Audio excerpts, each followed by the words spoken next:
Donc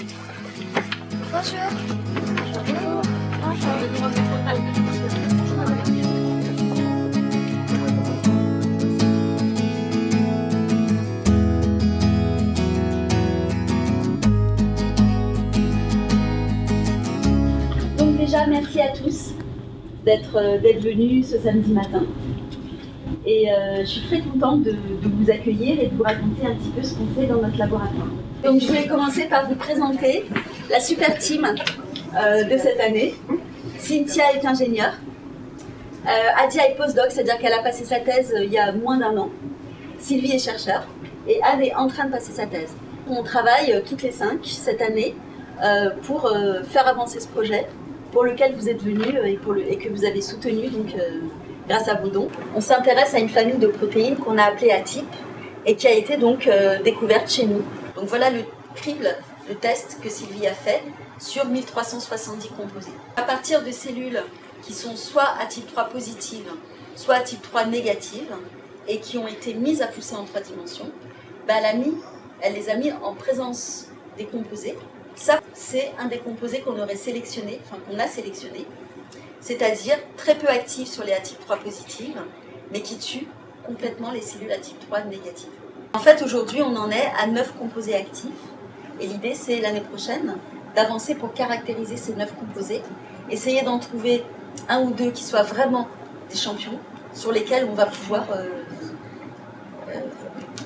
utiliser comme nouveau traitement.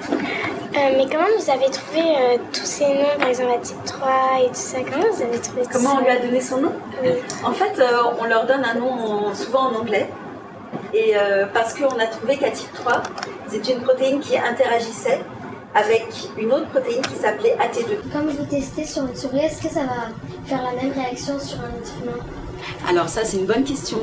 On espère que oui. Vous aviez trouvé le remède? Enfin, vous aviez fait des essais dessus? Non, on n'a pas encore fait d'essai parce que pour l'instant, on est en train de chercher quelle molécule pourrait être utilisée comme médicament. On n'a pas commencé les essais, on est encore au début de l'histoire en fait. D'accord, merci. Mais si vous suivez, on vous tiendra au courant. Ok, c'est normal. C'est pas très longtemps. Donc vous avez entendu parler de cellules. Donc je vais vous montrer à quoi ressemblent les cellules. Si je leur mets un médicament, Ça a commencé à s'en et ben la grosse boule, elle a complètement disparu. Tout ça, ce sont des cellules qui sont mortes parce que mon médicament a très très bien marché. Il y a Sylvie qui vous a présenté les cellules là maintenant. Donc on vous disait que ce qui est important, c'est aussi de voir ce qu'il y avait à l'intérieur des cellules et comprendre comment elles fonctionnent. Donc vous savez que dans les cellules, il y a de l'ADN, mais il y a aussi des protéines.